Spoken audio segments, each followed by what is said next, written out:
3월달 주제는 확신이죠. 근데 오늘은 두 번째 주일로 두려움과 확신의 관계. 확신이 있으면 두려움이 사라지고 또 두려움을 확신 가지고 이겨야 된다 하는 것이죠. 여러분 이제 그 주보에 있는 서론을 한번 설교를 읽고 한번 보겠습니다. 서론을 한번 읽어 보겠습니다. 다 같이 서론 시작. 성도는 항상 기본적으로 강하고 담대함을 누리고 있어야 한다. 그렇게 하기 위해서는 두려워하는 요소들이 있다면 그것들을 확신이 되도록 만들어야 된다. 여러분 평생 염려, 걱정, 두려움 없이 평안하게 살아야 됩니다. 또 그렇게 살기를 바랍니다. 그런 부분들에 대한 해답들을 저와 여러분이 가지고 있어야 합니다. 그래서 평생토록 여러분이 염려, 걱정 없이, 염려, 걱정할 일이 있지만은 그런 것이 온다 할지라도 염려, 걱정이 없이 평안하게 살 수 있는 그러한 방법들을, 지혜를 우리가 함께 얻어 나갑시다. 저는 항상 이런 마음을 가지고 있어요. 누려야 된다라는 마음을 항상 갖고 있어요. 저는 항상 누린다라는 걸 꼭 갖고 있어요. 그래서 항상 난 누려야 된다 이런 그 기준을 갖고 있고, 누리지 못하면은 누리지 못하게 하는 것들을 빨리 캐치해가지고 바꿔버린다는 거죠. 그러면 그 누림이 뭘까라는 거죠. 그 누림은 세 가지를 누려야 돼요. 첫째는 과거, 현재, 미래를 누리는 거예요. 과거는 생각, 현재는 지금 마음, 미래는 축복, 앞으로 돼야 될 것들을 생각하는 거. 이걸 누리고 있어요. 먼저 생각의 누림은 뭐냐면, 저는 항상 이 생각을 하고, 저는 복을 받을 거라는 생각을 하고 있어요. 이것이 생각이에요. 생각의 과거. 이미 그건 결론 내린 거라는 거죠. 항상 여러분이 누림은 생각 속에 누려야 돼요. 나는 복 받을 사람이다 이렇게 생각을 해요. 나 운명 팔자대로 안 간다. 난 죄인이 아니다. 난 벌 받을 거야. 이런 거 없어요. 저는 항상 의식이 나는 잘 될 거야. 복 받을 거야. 은혜를 베풀어 올 거라고 생각을 해요. 그래서 이런 것들을 여러분 이제 만들어가는 것이 교회 생활이에요. 복음을 듣다 보면은 말씀을 듣고 내가 그렇게 생각이 바뀌어져요. 그걸 여러분이 이제 앞으로 신앙생활하면서 배우게 되는 거예요. 근데 이제 이 생각이 들 수밖에 없는 것이 복음이거든요. 복음은 은혜거든요.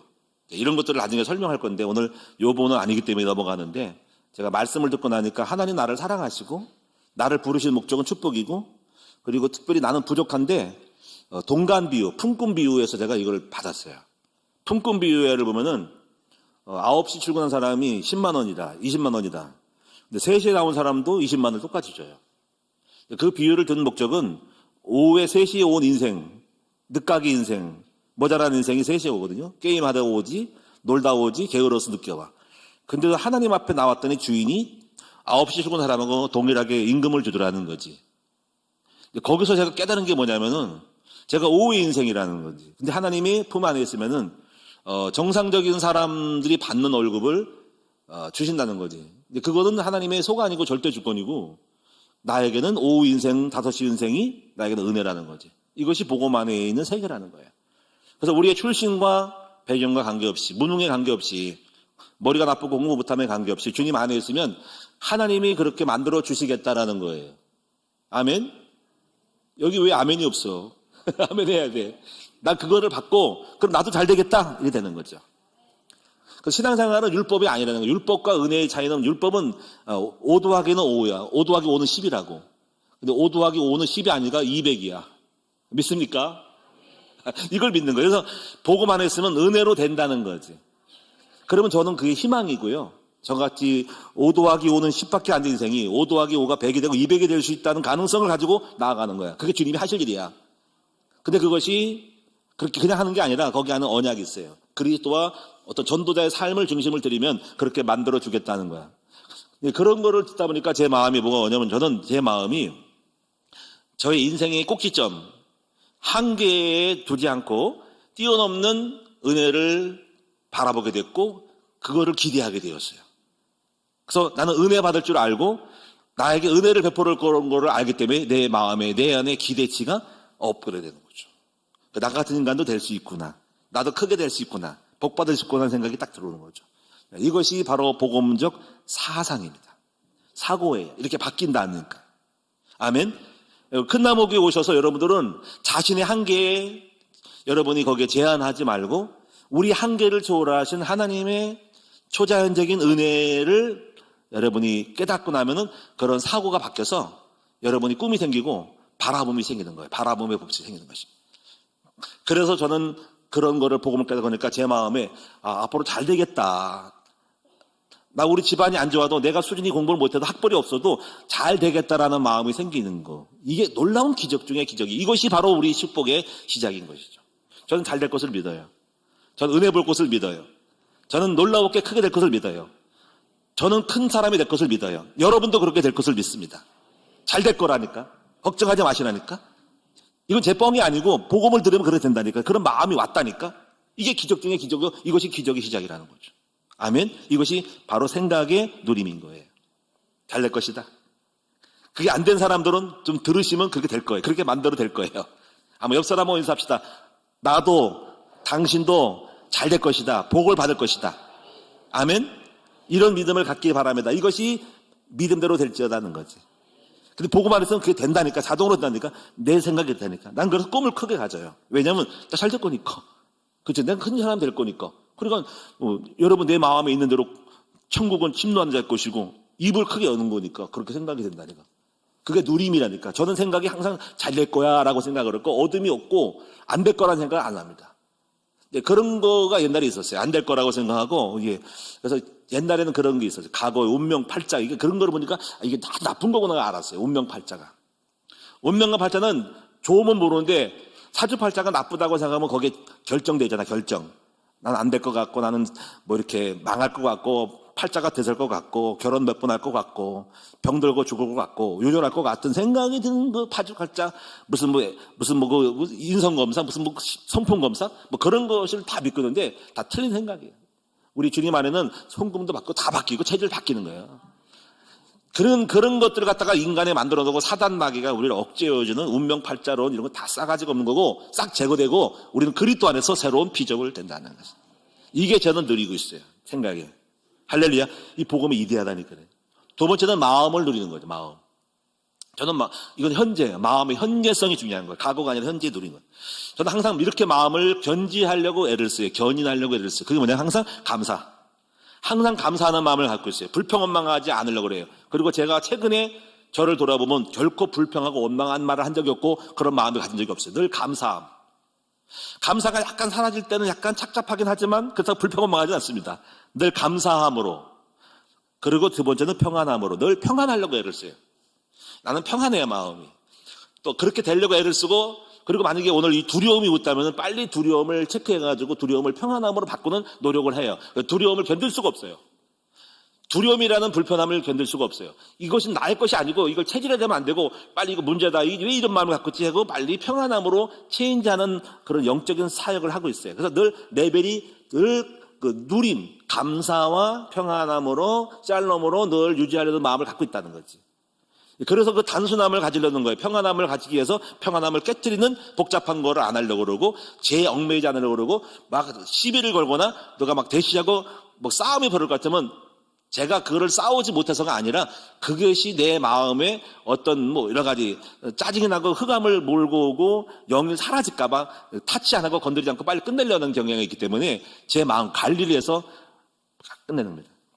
교회에도 여러 가지 뭐 우리 장로님 빨리빨리 끝내버리고 나 그거에 복잡해가지고 내가 얽히면 안 되기 때문에 빨리 끝내고 내가 좀 손해보더라도 내 마음이 중요하니까 이거 소위 말하면 세상 말하면 스트레스인데 그거 받지 말고 그 스트레스가 늘 누리고 괴롭고 짜증나고 화가 나고 미워 죽고 이렇게 아니고 내 마음을 늘 평안함으로 유지하게 하여 내 마음 관리를 하게 하여서 빨리 그런 것들을 단순화시키는 거죠. 복잡한 일에 얽매이지 않으려고 그래요. 그리고 세 번째가 담대함이거든요. 이 담담이라는 것은 항상 자신감이 넘치려는 마음을 갖고 있어요. 그리고 만약에 그것이 자신감이 사라지고 뭔가를 자신감이 사라지고 두려움이 생기고 뭔가가 걱정이 되고 막 담대하지 못할 때 오는 것이면은 용납이 안 돼가지고 빨리 자신감을 가지려고 해요.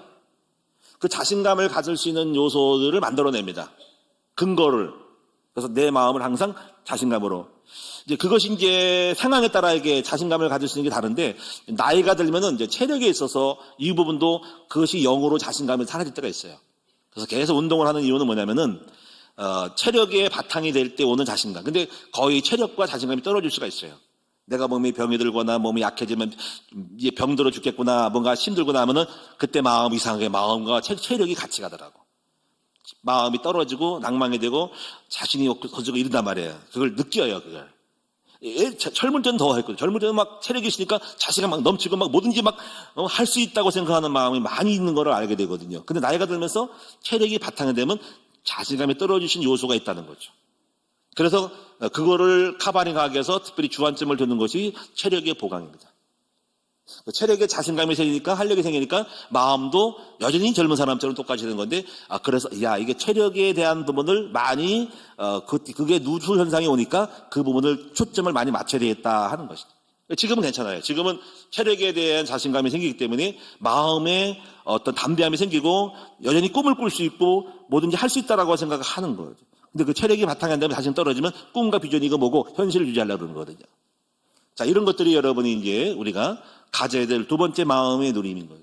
자, 한번 따라 합시다. 감사, 평강, 담대함. 이걸 항상 저는 누리고 있다는 거. 이거를 여러분이 누릴 때 가지고 뭐 이제 100%는 건 아니고 그런 부침, 올라갔다 떨어졌다 하는 것들에서 관리를 하고 있다는 것만은 분명하다. 그래서 항상 저는 누리려고 애를 쓰고 있어요. 그 다음에 세 번째는요, 축복에 대한 어떤 미래적인 부분으로 나는 앞으로 복을 받을 거라고 하는 생각을 갖고 있어요.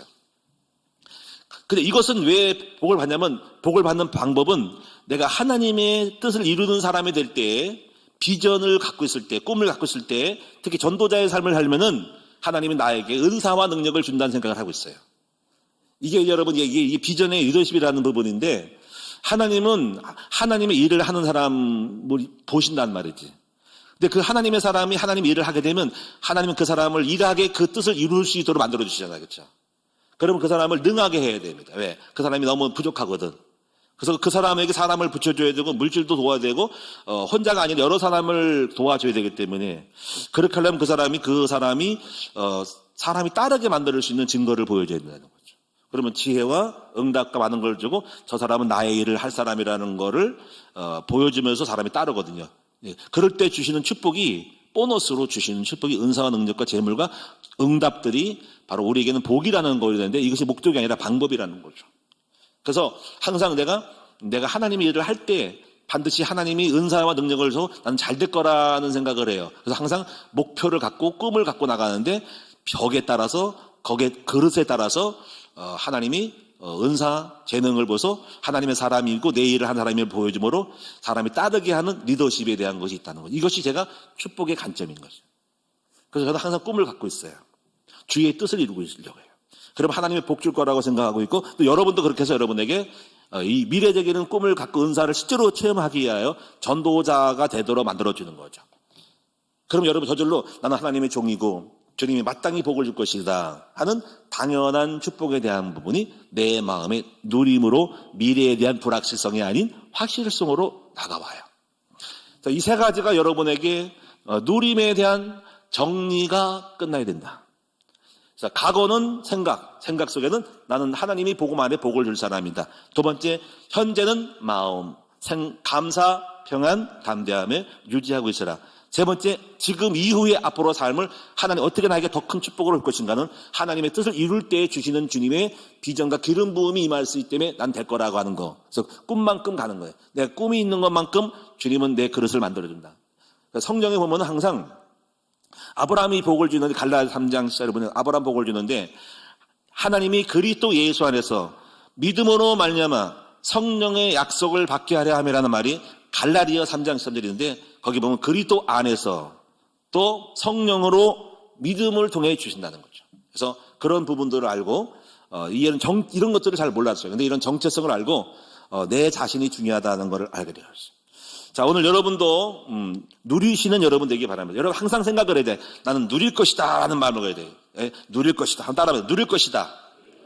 항상 누림이라는 생각을 갖고 내 마음의 기준을 항상 거기를 베이스로 맞춰야 한다는 거죠. 자, 나는 축복받을 사람이다. 나는 항상 감사하다. 나는 정말 늘 평안할 것이다. 난 담대한다. 이 담대함이 항상 유지되고 앞으로 나는 잘 될 거다. 내년만은 주님의 일을 할 거니까 이런 생각으로 꽉 찰 때 이것이 믿음이다. 이렇게 된다는 거지. 이렇게 되는 것입니다. 자, 이런 사람들은 걱정 의심이 없죠. 그리고 행복하죠. 그리고 천국이 이미 이루어지고 네 믿은 대로 될지어다가 되는 것이니까 요것을 배우는 것이 신앙생활이다. 할렐루야. 자, 그럼 오늘 여러분이 이제 확신 가지고 두려움이라는 영역을 정복을 해야 되고, 여러분 평생토록 두려워하지 않는 법을 배우시고 담대함을 터득하는 그러한 지혜가 있기를 축원드립니다. 지혜라는 것은 어느 한 영역 속에 그 깨달음으로 삶을 만들어가는 건데 지혜거든요. 오늘 두려움을 극복하는 지혜. 그래서 늘 마음을 담대함을 유지하는 지혜가 있어야 된다.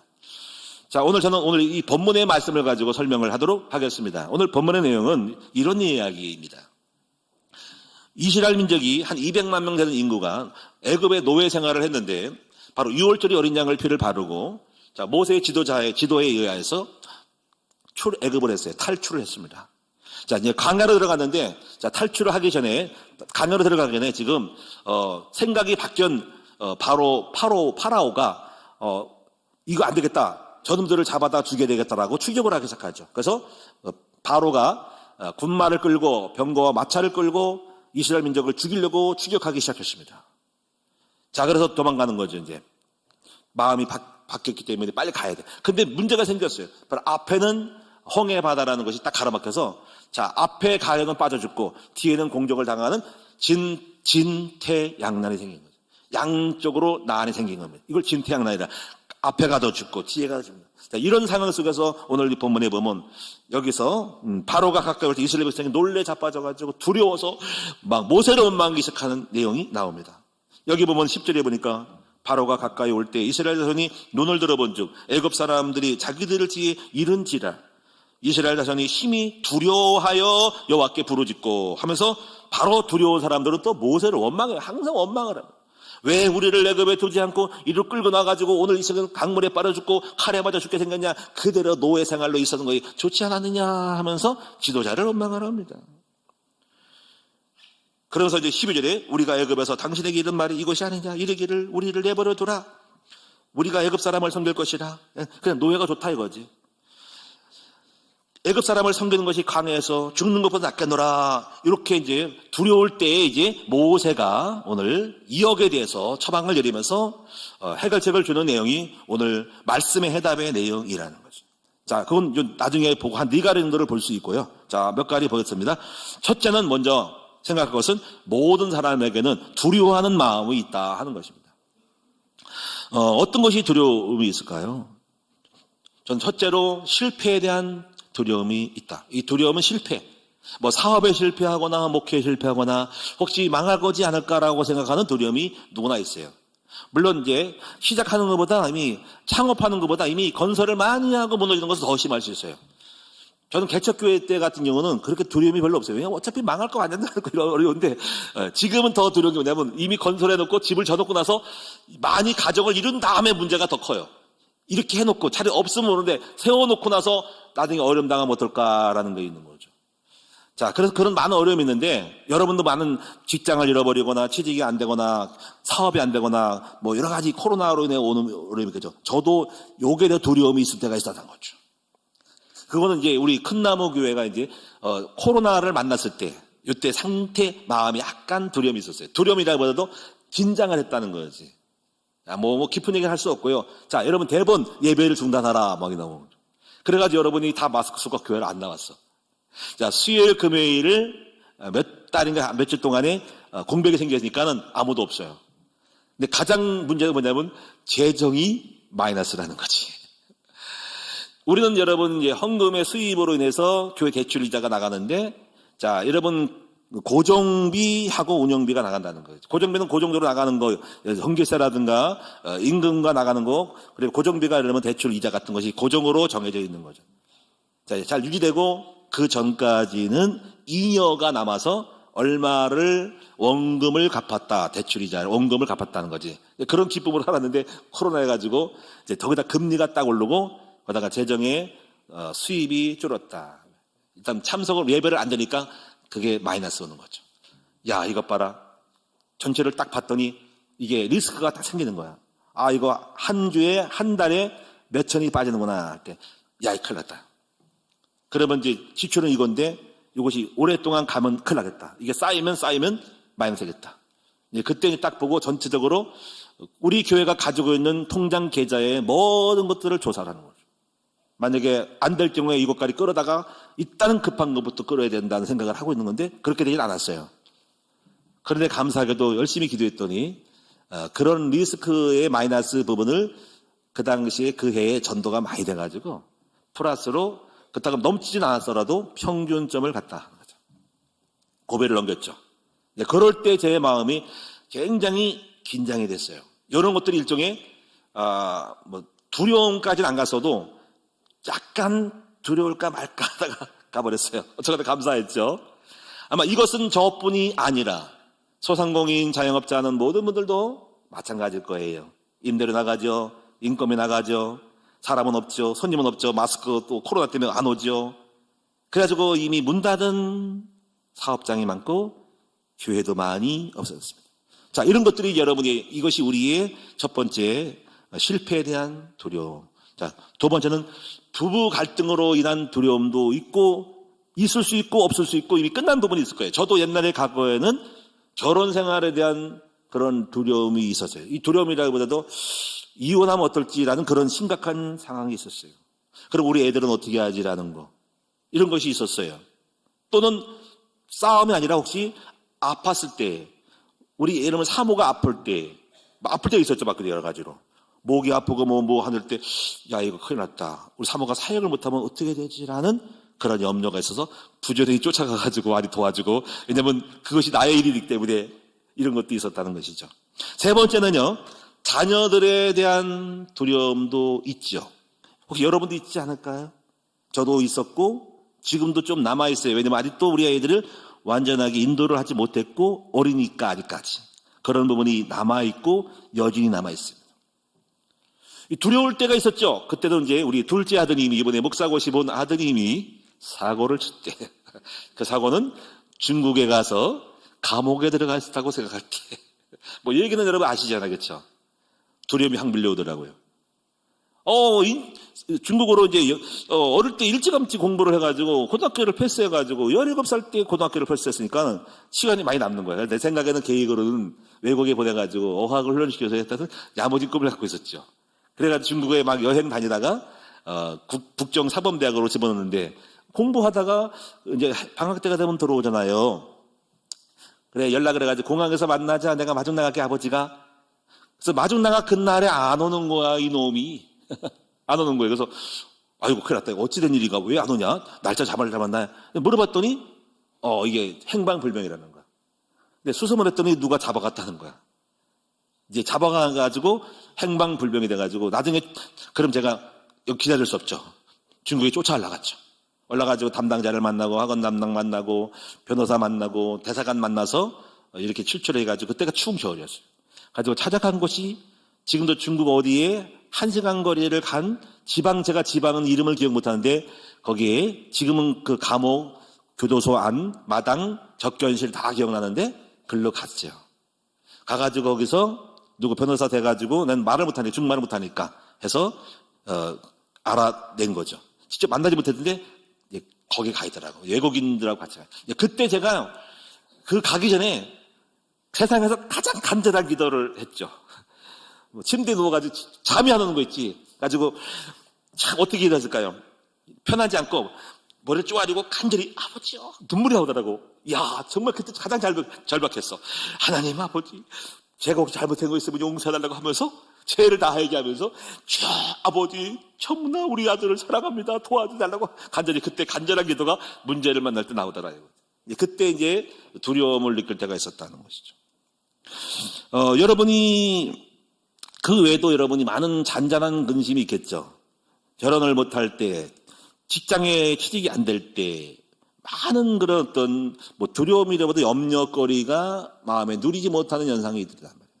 저한테도 많은 전화가 와요. 목사님들이 보면은 목사님 우리 아들이 지금 30 몇 살인데 혹시 큰 나무 위에 좋은 처자 없어요? 이렇게 물어보는 거 있죠.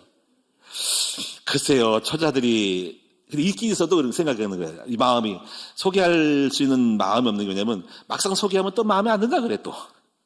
어려운 거에 중매거든요. 그래서 글쎄요, 목사님의 아들하고 그 얘기해요. 목사님 교회도 큰데 목사님 성도님 안에 없어요. 했더니 우리는 없다는 거예요. 그럼 우리도 마찬가지겠죠? 몇 번 옵니다. 저를 만날 때마다 지금 제가 기억나도 생각 4건입니다. 혹시 생각있는 분들 연락하세요, 저한테. 저 목사리 아들입니다. 한 번은 저기 옆에 산돌교회 거기 이제 우리 친구 목사가 이제 러시아 선교사가 거기 집회를 간 것 같아. 전화 와가지고, 목사님, 나 여기 왔어요. 그래서, 어디 왔어요? 여기 산돌교회인가? 그런다는 거예요. 근데 이 목사님하고 연락하는데 아드님이 해병대에 제대하고 들어왔다는 거예요. 나이가 해병대 무슨 화사관이 뭘 하는지 30 몇 살이라는 거예요. 그런데 뭔 얘기인데 그랬더니 목사님 혹시 여기 목사님이 교회에 아드님이 있는데 장가 보내려고 하는데 혹시 없어요? 또 없어? 또 물어보는 거예요. 그래서 한번 그렇다고 못한다면 안 되고 알아는 볼게요 하고 연락 한번 왔습니다. 어떤 그렇게 이제 보니까는 주변에 있는 분들이 걱정과 근심으로 있는 거를 알 수 있고 많이 있습니다. 우리 특히 목회자 자녀들 가운데 결혼 못한 이렇게 있더라고요. 그런 것들이 제가 생각할 때 이분들이 아버님들이 걱정이 있겠다. 참 나이는 먹고 집에 있으니까 이런 게 있다는 거예요. 자, 오늘 여러분들에게 혹시 어떤 문제가 또 두려움이 있을 수 있을까요? 이거 누구나 공통적인 거, 저도 느낄 수 있는 거, 혹시 암거리는 거 아니야? 이런 거. 혹시 몸이 좀 이상하면은 혹시 이거 무슨 이 병이 있는 거 아니야? 뭔가 이상한데 배가 아픈데 혹시 이에 뭐가 문제 있는 거 아니야? 하고 얼른 가서 진단 체크하잖아. 이렇게 인간은 뭐든지 거기에 대한 두려움이 있다는 거지. 질병에 대한 두려움, 극복하지 못하는 아직도 불치병이라고 생각하는 그런 부분이 있다는 거에 대한 두려움이 깔려 있다. 그러면 발견될 때 어떻게 하지? 이거 고액의 금액이 들어가는데 그래서 보험을 들기도 하는 거죠. 때로는 이런 생각이 들어요. 저도 이제 우리 아이들이 이제 커면서 운전면허를 땄는데 혹시 이런 생각이 들어요. 염려가 되는 거예요. 혹시 가가지고 사고 치면 어떡하지? 교통사고 나면 어떡하지? 근데 이런 부분이 저가 걱정인 거야. 왜냐면 제가 담당해야 되니까. 그래서 안 되게 잡아가지고 운전자 보험, 변호사 선임 이런 거 해서 10,000얼마짜리를 들기도 한단 말이에요. 그러니까 그거 왜 하냐면 나를 위해서 하는 거지. 지들을 위해서 하는 게 나 때문에. 결국 뒤집어 쓰는 건 나밖에 없거든. 결국 부모님이 가서 해결해야 되니까 나 그거 걱정이 되는가? 그게 만약에 몇천만 원이고 막 애들 쳐가지고 합의 본다면 어떡할 거예요? 그러니까 이게 나를 위해서 내가 하는 거야. 나를 위해서. 자, 이게 부모라는 것이 참 이상해. 나를 위해서, 새끼들 때문에 하는 거야. 새끼들 때문에 내가 하는 거야. 내가 두려우니까. 걱정되고 그 가슴이 아프니까. 자, 오늘 여러분 이런 것 외에도 우리는 두려움이 많이 있죠. 지금도 불려가는 사람들, 경찰 앞에. 검사 앞에 피의자로 쓴 사람들 두려움이 떨고 있잖아. 그치? 저도 그런 건 있었어요. 제가 한번 수사를 받을 때는 뭐냐면요. 경찰서 갔다 왔고요. 검사는 되면 안 할 거, 나 통보가 왔는데 문제는 이겁니다. 법원에서 통보가 오는 거 있죠. 탁 등기 왔습니다. 그럼 대법원 하면은 가슴이 덜컥 내려가. 내가 혹시 무슨 범죄가지고 잡아가는 게 아닌가. 가슴이 두근두근해가지고 내가 없어가지고 어디 이게 접수가 안 됐대. 그러면 빨리 우체국 가가지고 왜? 빨리 보고 싶어. 어떻게인지. 그래가지고 또 대법원 검찰청 사이트가 또 앱에 깔아가지고 또 거기 치면 나온다. 학구만 치면 나온다는 거죠. 또 그거 늘 봅니다. 그거. 혹시 나 이거 수사 연결된 거 아니야? 해서 거기에 상황을 보고 검사가 누구니 다 조사하고 나가는. 이것이 심리적으로 뭐가 있냐면요. 바로 마음속에 혹시 내가 잘못된 것이 아닌가 하는 그 두려움이 있다는 것입니다. 지금도 그런 그 두려움 때문에 어떻게 보면 어떤 사람이 지금 불의했던 자기 자신을 이렇게 죽음으로 이렇게 간 사람도 있고 아마 계속 그런 일이 많이 있을 것 같아요. 지금 사회 정치적으로 그런 어떤 그런 두려움 때문에 수사망에서 피의자 신분으로 지금 불려간 사람들은 가슴이 많이 아플 거라는 것이 있습니다. 어떤거나 이런 것들은 있다는 얘기죠. 자, 근데 문제가 뭐냐면은 이 두려움을 해결하기엔 그 다음의 행동이 이제 문제가 있는 거예요. 두려움을 좋은 거로 풀어야 되는데 복음이 없을 때 잘못 풀었을 때 있다는 거예요. 그래서 성경에 보면 이런 말씀이 있어요. 요한일서 4장 18절. 두려움에는 형벌이 있음이라 하는 거죠. 자신에게도 있고 그 두려움 자체가 형벌이 있는 거죠. 두려움 자체는 왜 떨고 있냐? 두려움 자체는 이미 어떤 잘못될 수 있는 연속적인 것을 연상하고 예상하기 때문에 두려움이 있는 거예요. 동물들로 막 화재가 나고 불이 나면은 두려워서 막 도망간다나 산에 있는 동물이 다 도망가잖아. 왜냐하면 그 두려움을 동물적 감각으로 인지하고 있다는 것입니다. 그 두려움을 해결하기 위한 몇 가지 잘못된 행동들이 첫째가 저는 생각할 때 술과 마약으로 술 먹는 것 잊어버리기 위한 거. 이 두려움은 마음속의 불편함이거든요. 마음의 불편함. 도무지 못 견디겠어. 두려우고 걱정돼서. 그래서 쾌락을 찾기를 원하는 거거든요. 근데 이 술과 마약은 두려움을 없애주고 스트레스를 없애는 어떤 즐거움으로 만들어주는 잠깐의 순간의 요법일 수 있는 거죠. 그래서 프로포폴 같은 것도 이렇게 마취제를 통해서 여러분이 막 비몽사몽간에 수술할 때 그거 하잖아. 저도 한번 제가 눈 수술할 때 프로포폴 한번 맞아봤는데 불빛이 왔다 갔다 하더라고. 이것이 천국인가. 내 눈을 빼가도 몰라. 그럼 오늘 보니까 그걸 맞고 그게 프로포폴 같아요. 그래가지고 비몽사몽 불이 번쩍번쩍하고 번개가 번쩍하다 눈에. 그러다가 오늘 눈이 바뀌어 있어. 근데 이게 프로포폴 같아. 그 맛을 보는 것 같아, 사람들이. 연예인들이 가서 아는 지인을 통해가지고 계속적으로 그 필로폰이라는 거, 이런 거 마약을 받는 거죠. 그 왜 그럴까요? 마음의 그 두려움, 또 집중력, 어떤 그런 활성화를 시키기 위한 어떤 그 미지한 그런 거에 대한 실수로 인해서 오는 두려움이 있기 때문에 그 두려움을 극복하기 위해서 자기를 최적화, 굉장히 집중화시키기 위한 고도로 집중해서 연기력을 발휘하거나 스포츠의 능력을 발휘하기 위한 그런 부담감에 대한 거를 악물로 해결하기 위한 것들이 있다는 거지. 그게 두려움을 극복하기 위한 하나의 처방. 근데 그것이 문제가 되는 거잖아요. 중독으로 가는 거예요. 두 번째는 우상숭배. 이 우상숭배도 일종의 두려움을 극복하기 위한 하나의 방책입니다. 복음이 없으니까. 그러니까 인도로 가니까는 복 받기로 나고 잘되게 나고 병을 고치게 나고 집안 잘되게 해서 그 겐지스 강의 물을 떠다가 이 병에다가 소주병 같은 거 떠다가 뿌리더라고요. 근데 제가 알기로는 겐지스 강은 똥물인 줄 알거든요. 목욕하고 말 씻고 소 씻고 목욕하고 빨래하는 그 물을 갖다가 성소라고 해가지고 담아가지고 집안에 두고 이렇게 뿌린다는 거지. 그럼 그렇게 하는 거를 탓할 수는 없습니다. 왜냐하면 그들은 그들 나름대로의 그 두려움을 불안한 거를 축복을 받기 위한 안심을 줘서 내가 이렇게 했으니까 거기에 신이 복을 줄 거라고 하는 생각 때문에 하기 때문에 그걸 만족을 한단 말이에요. 그게 우상에 대한 거예요. 물론 그 헛짓이긴 하지만 그들 나름대로의 우상을 섬김으로써 오는 두려움을 극복해서 그래서 나는 복을 받을 거라고 생각하는 것들이 있다는 거지. 이게 심리적으로 그렇죠. 거짓말. 이 거짓말이 두려움을 해결한 거짓말이 아브라함이 거짓말을 했어요. 자, 불순종. 자, 사울왕은 또 두려움 때문에 사무엘의 말을 거역함으로 자기 이한을 삼았다.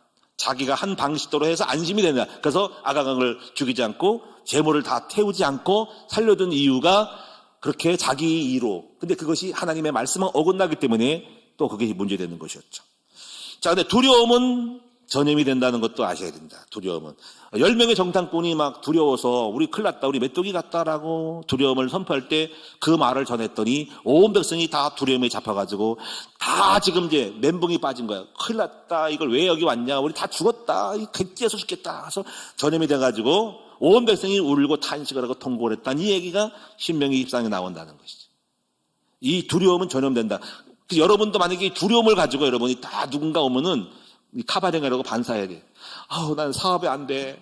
아우, 요즘 코로나 때문에 지금 죽겠어.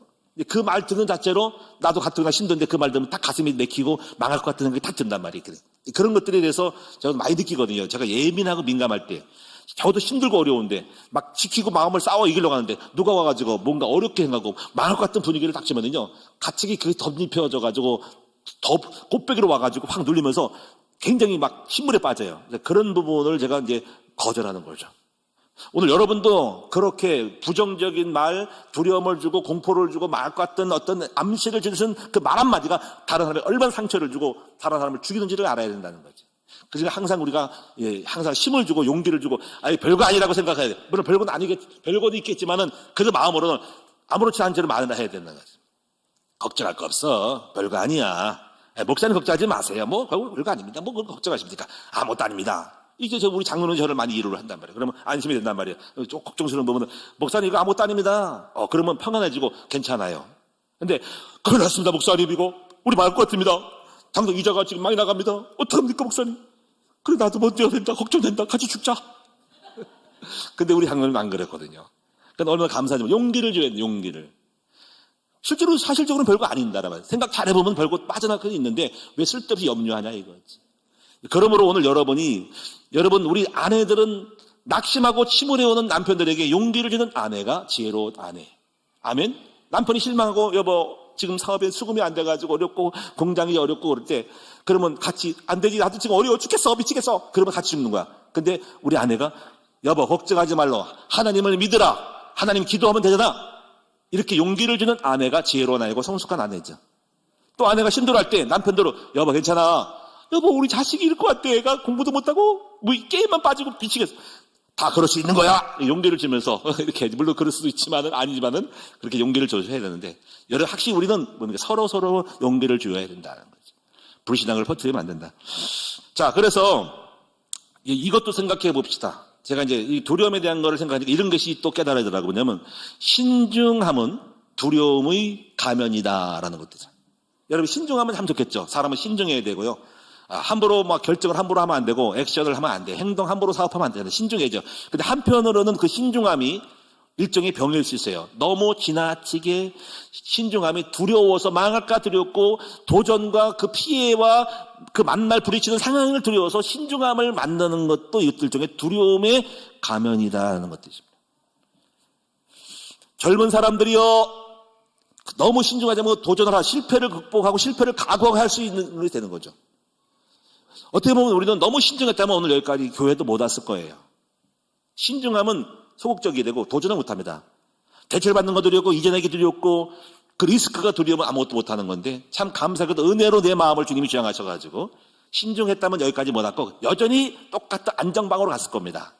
월세 안 이자 안 내고 갔을 건데 신중함이 그래서 여러분이 많은 성취를 못 이루는 걸 알 수 있고 그런 증거가 많이 있고 우리 목사님들 보면은 너무 신중해가지고 여전히 똑같아요. 때로는 도전도 필요하고 실패도 각오하고 도전하는 것도 필요하다 하는 것입니다. 물론 신중해야 되겠죠. 그러나 그 신중함이 지나친 신중함은 두려움의 표상이고 아무 결과도 없다. 모험이 없다 하는 것입니다. 이것도 생각을 하시고 여러분이 두려워서 신중한지 정말 신중한지를 살펴보시는 여러분 되셨으면 좋겠다. 자, 이제 여러분이 이제 결론적으로 답을 우리 함께 오늘 본문을 통해서 4가지의 답을 얻어봅시다. 첫째는 뭐냐면 모세는 이 두려워하는 백성들을 향해서 어떤 말씀을 했을까요? 첫째 이렇게 말씀을 했습니다. 여기 13절에 보니까 모세가 백성에게 이르되 너희는 두려워하지 말고 가만히 서서. 저는 이 말씀을 주목하고 싶어요. 첫째, 가만히 서서. 왜 가만히라 했을까? 상상할 수 있죠? 한번 생각해. 두려우니까 난리 났어. 막 소리치고 그러면 더 안 될 거예요. 모세 죽겠어. 지금 어떻게 할까? 처방 좀 내려봐. 지금 애국이 쳐들어오잖아.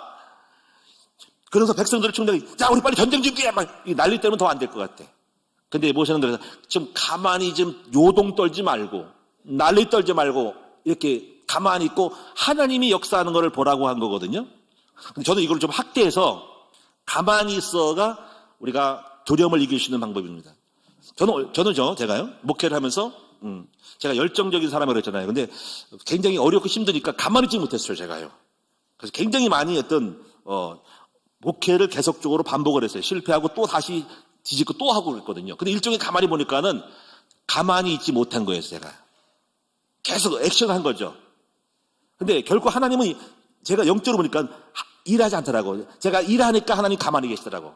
내가 가만히 있으면 주님이 일하시는데 내가 움직이니까 주님이 가만히 계시더라고. 그래서 내가 정하면 주 동하고 내가 나 동하면 주 정한다는 말이 이거 옛날에 기도원 가서 배운 말씀인데 이게 굉장히 의미가 있는 거예요. 한번 따라해볼까요? 나 동하면 주 정하고 나 정하면 주 동한다. 정리는 내가 가만히 있는 거예요. 내가 정하면 주님이 움직이고 내가 동하면 주님이 정한다. 그래서 신앙생활은 내가 가만히 있는 거예요. 근데 이게 이해가 안 될 수 있어요. 젊은 사람으로 저는 그 이해가 안 됐어요. 처음에는. 영적 원리를 몰랐어요.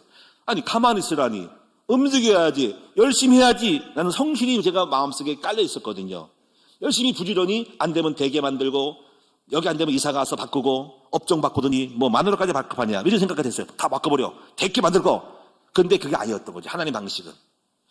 근데 어느 날 그 내가 동하는 거를 한 7년 동안 했는데 이게 내가 가만히 있지 못하고 내가 계속 액션한 거예요. 어떻게 해보겠다고 몸을 찌고 막 들이받고 여기도 해보고 저보고. 근데 하나님이 이걸 체험시켰어. 어느 날 풀이 죽었어.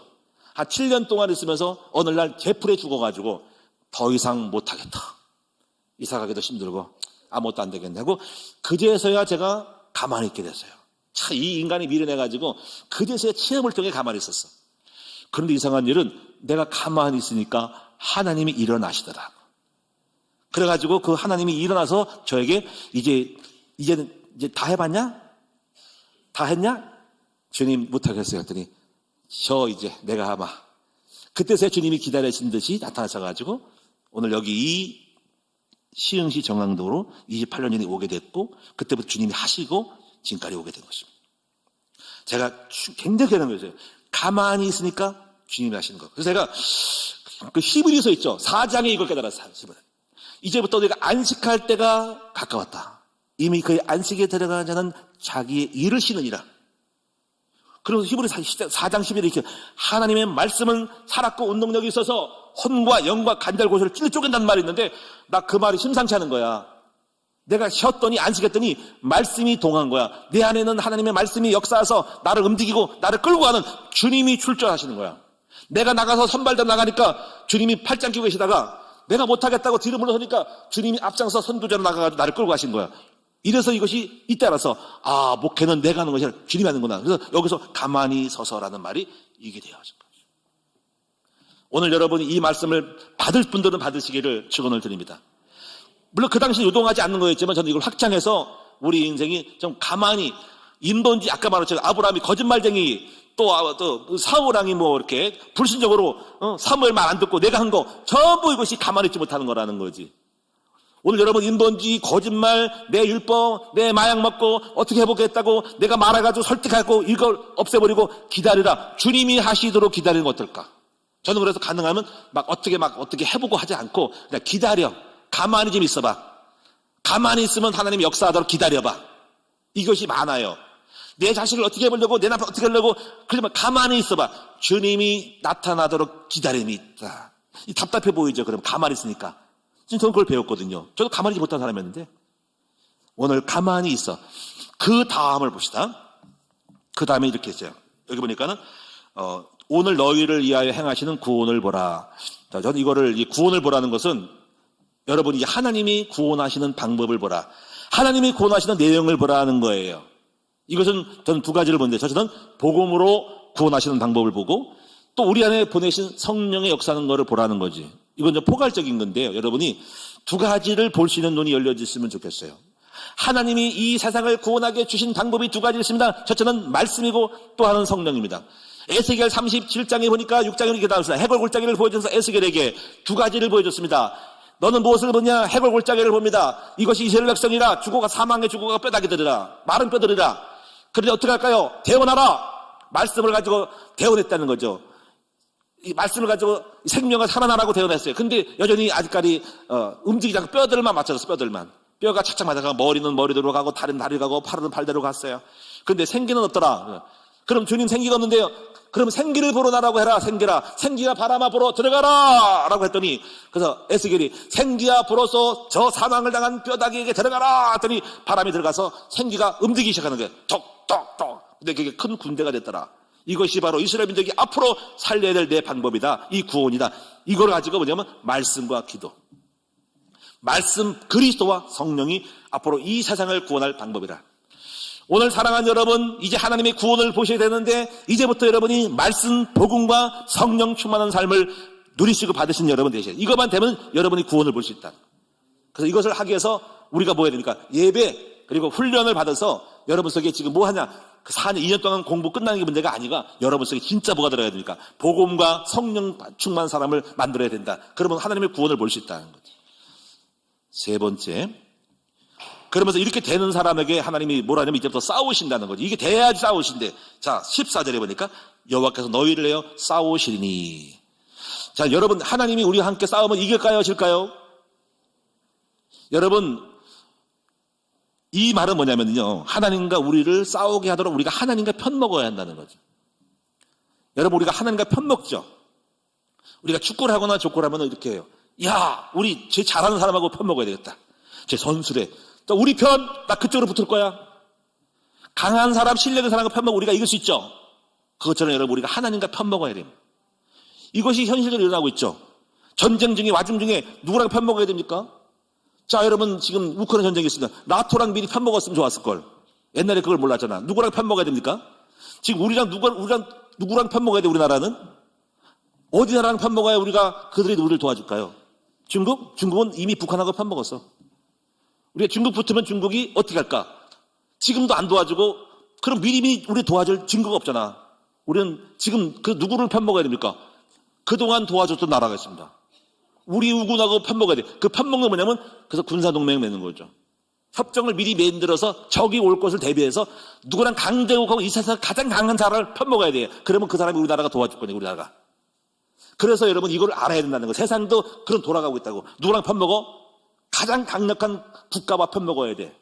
그들이 미사일도 있고 핵도 있고 국방비를 엄청 쓰고 그들이 도와주면 이길 수 있는 확률이 있다. 그들과 편먹어야 되거든. 근데 그건 그렇고 우리는 누구랑 편먹어야 됩니까? 하나님과 편먹어야 된다. 한번 따라합시다. 하나님과 편먹자. 그래서 하나님과 편먹는 방법이 뭡니까? 동맹을 맺어야 돼. 동맹을 맺는 거 언약을 체결하라. 저는 하나님과 동맹을 맺었어요. 군사조약을 맺었어요. 하나님과 언약의 백성으로 저는 세팅했고 저는 하나님의 종으로 우리 하나님과 편먹었어요. 그래 하나님이 나의 편이 되시고 나의 반석이고 나의 방패가 되시니까 이길 수 있죠. 그래서 오늘 여러분 하나님이 여러분과 함께 싸우게 만들어라. 그래 하나님과 편먹어라. 그래서 오늘 여러분이 어느 정도 편먹었습니까? 하나님 백성으로 편먹는 것이 축복이고요. 그걸 더 넘어서 이제 싸우게 여러분 더 큰 축복 받는 것까지 편먹어라. 전도자가 되는 편을 먹어라. 고백을 해야 돼요. 그래서 신학원에 다니시면서 여러분이 나는 주님의 전도자고 주의 일가심이라고 하나님과 군사동맹, 축복의 동맹을 맺으라, 조약을 맺으라는 거지. 그러면 하나님이 여러분 삶을 기적으로 더 축복을 더 많이 베풀어 주시고 은혜를 베풀고 특별히 대우하신다는 거지. 오늘 명심하세요. 여호와가 싸우게 하는 것은 하나님이 우리 편먹고 우리 하나님이 우리와 함께 도우게 만드는 우리가 문제 생기면 달려오도록 만들 수 있는 적이 공격하면 즉각 주님 출동하게 만들 수 있는 하나님과 편먹어라. 이것이 바로 조약이다. 네 번째, 모세가 이렇게 해놓고 이제 명령하여 지팡이를 하나님 말씀해 지팡이를 앞으로 내밀어 백성을 나아가게 하라. 요 부분은 뭐냐면 이제 내가 너에게 지시한 대로 네가 행하라는 거거든요. 하나님이 지시한 대로 가야 돼. 하나님이 명령한 대로 가는 음성을 듣게 돼야 되고 그래서 늘 깨워서 기도하셔야 되고 하나님이 말씀하시면 움직이고 아니면 아닌 것이 되는 거죠. 공동체 같은 경우는 이런 거예요. 하나님은 목사님에게 너는 지팡이를 내밀어서 나아가게라. 이 백성이 이길 수 있는 길을 줘라 하는 것을 제시할 수가 있거든요.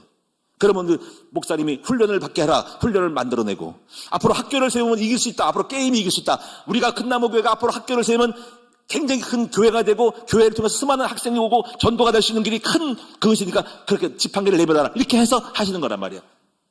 이것만 이루어지면 하나님이 대승을 할 수 있는 방법을 저는 알고 있거든요. 앞으로 우리 큰나무교회 학교를 세우면요. 대승할 수 있어요. 모든 사람과 청소년들이 우리에게 몰릴 수 있어요. 그렇게 만들 거예요. 그러면 우리는 대승하고 이것이 우리의 구원이 이루어지는 길이 된다는 거지. 여러분 따라오십시오. 그렇게 그런 방법으로 갈 거고 오늘 되는 날 어마어마한 전도문이 열릴 것이고 응답이 열릴 것입니다. 이게 이기는 것입니다. 결론을 맺겠습니다. 여러분 우리의 두려움은 반드시 극복돼야 되고요. 두려움을 동무 삼지 말고 이 두려움을 극복하는 여러분 되셔서 항상 누리셔야 된다. 아까 말씀드렸죠. 누리셔야 된다.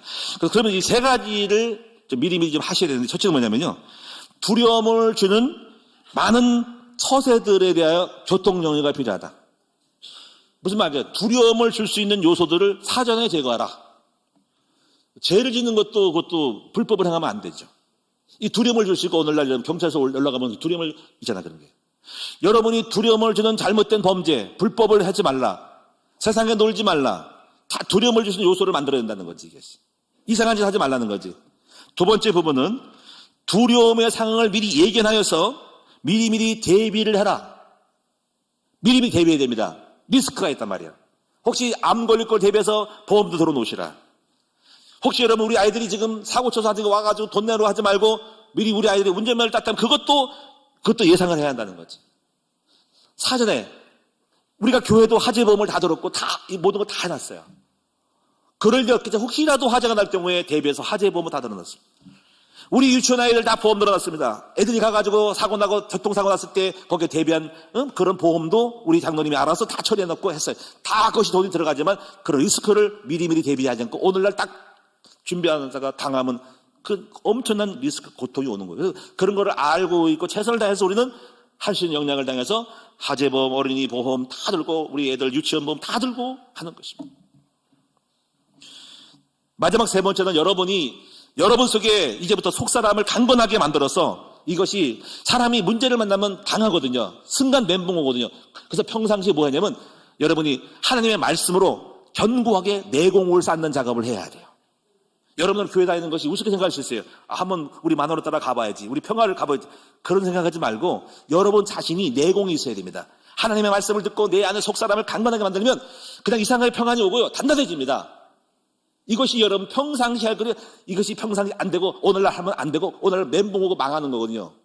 오늘 그래서 평상시 여러분이 내공을 쌓아라. 말씀을 듣고 견고하게 속사람을 강건하게 하라. 이건 시간이 걸리기 때문에 끊임없이 예배드리고 말씀을 듣는 생활을 두고 이런 훈련을 받으면서 와야 된다는 거지. 그럼 오늘날 여러분이 속사람이 강건해지고 미리 대책을 세우고 리스크를 쫙 줄이면서 오면은 평안함으로 딱 오는 거고 그 두려움이 사라지고 담대함이 오는 순간 그때부터 하나님 함께 하셔서 그 믿음대로 역사하는 일이 벌어진다. 오늘 여러분 그렇게 축복을 받는 저와 여러분 되시기를 축원합니다. 기도하겠습니다. 살아계신 주님 고맙고 감사합니다. 우리 평생의 두려움을 갖지 않고 항상 생각을 축복으로 마음을 감사와 평강과 담대함으로 미래를 복을 줄 거라는 확신을 가지고 잘될 것이고 뛰어나게 될 것이라는 은혜의 복것을 믿는 믿음 가지고 항상 우리가 이 두려움을 이길 수 있는 우리 모두가 되게 하옵소서. 평생 두려움은 나에게 없다. 평생도록 난 담대할 것이고 내 마음을 얻그래도 늘 성령 충만할 것이다. 이런 믿음을 가지고 싸워 이기고 이제부터 해결해 나가는 우리 모두가 되어서 우리 모두가 함께 정복하는 믿음의 사람이 되게 하여 주시옵소서. 예수님의 이름으로 축복하며 기도드리옵나이다. 아멘.